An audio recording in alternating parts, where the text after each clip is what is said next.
আসসালামু আলাইকুম। Welcome to Urmi's kitchen. এই ঈদে আমি গাজরের বরফি বানিয়েছিলাম। আর এই গাজরের বরফি ফ্রিজে রেখে এক সপ্তাহ রেখে খাওয়া যাবে, আর খেতেও খুব মজা হয়েছিল। এখন রেসিপি শেয়ার করব আপনাদের সাথে।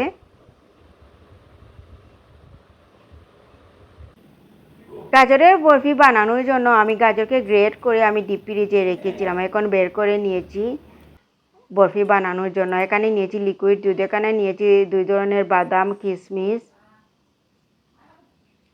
আর দেখুন আখরোট বাদাম আর কাঠবাদাম নিয়েছি, আর কুড়ানো নারিকেল নিয়েছি। এখন চুলায় আমি পাতিল বসিয়ে দিয়েছি, আর দিয়েছি পাতিল গরম হয়ে গিয়েছে। এখন দিয়েছি ঘিটা একটু বেশি করে দিয়েছি। এই বরফি বানানোর জন্য ঘিটা একটু বেশি করে দিতে হবে। ঘি গরম হয়ে গিয়েছে, এখন দিয়েছি গাজর।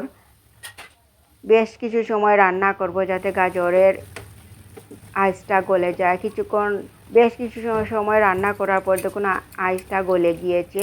আর এখন আমি দিয়ে দিয়েছি দুধ, লিকুইড দুধ দিয়ে দিয়েছি, দিয়ে নেড়ে চেড়ে নিচ্ছি। এখন আবার নেড়ে চেড়ে দিচ্ছি কিছুক্ষণ রান্না করে। এখন দিয়ে দিচ্ছি দারচিনি, তেজপাতা, এলাচ দিয়ে নেড়ে চেড়ে দিচ্ছি। আর চুলার আগুন মিডিয়াম আঁচে রেখে রান্না করতে হবে।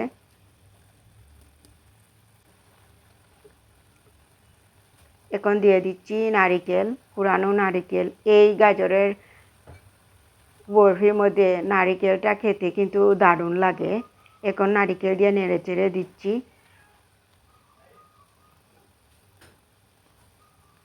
আর এখন দিয়ে দিচ্ছি ব্রাউন সুগার।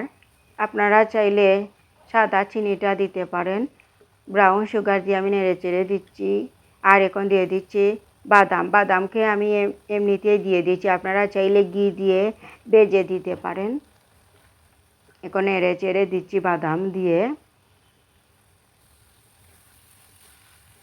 আমাদের তো ভাজা পোড়া খাওয়া হয় না, এভাবে আমরা বানিয়ে ফ্রিজে রেখে খেতে পারি, আর মেহমান আসলেও দিতে পারি। এখন দেখুন গাজরের হালুয়াটা আস্তে আস্তে হয়ে যাচ্ছে, আর গরম মশলাকে আমি বেছে বেছে ফেলে দিচ্ছি।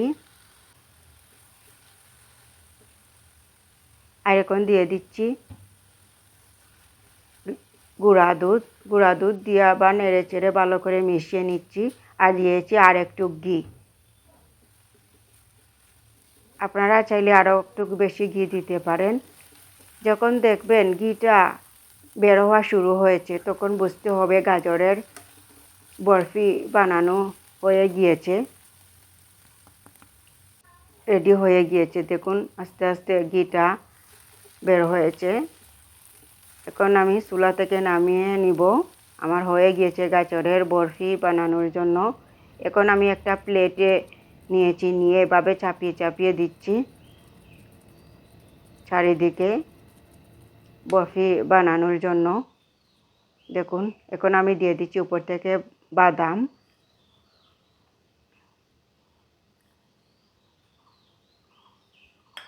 বাদাম দিয়ে এভাবে চেপে চেপে দিচ্ছি। আর এখন আমি নর্মাল ফ্রিজে রেখে দিব যাতে শক্ত হয়ে যায়। বরফি বানানোর জন্য, বরফি কাটার জন্য এখন আমি নর্মাল ফ্রিজে রেখে দিব। নর্মাল ফ্রিজ থেকে আমি বের করে নিয়েছি।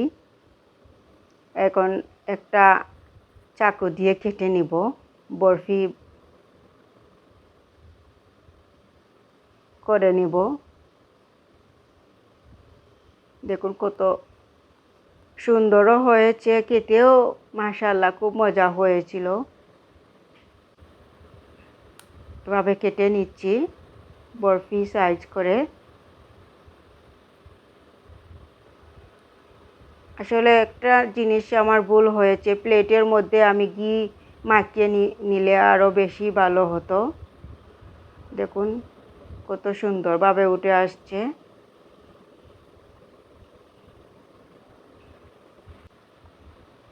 এখন এই কেকের নাইফ দিয়ে আমি কেটে নিচ্ছি, বের করে নিচ্ছি বরফিগুলা।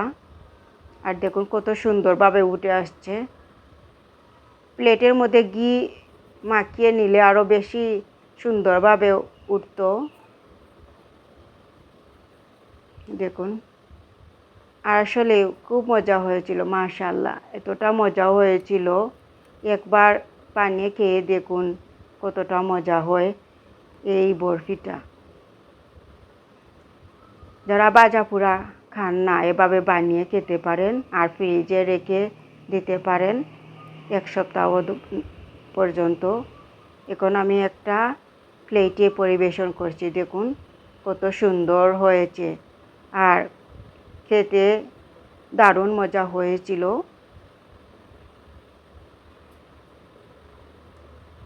যারা ভাজা পোড়া খেতে পারে না, এভাবে গাজরের বরফি বানিয়ে খেয়ে দেখুন।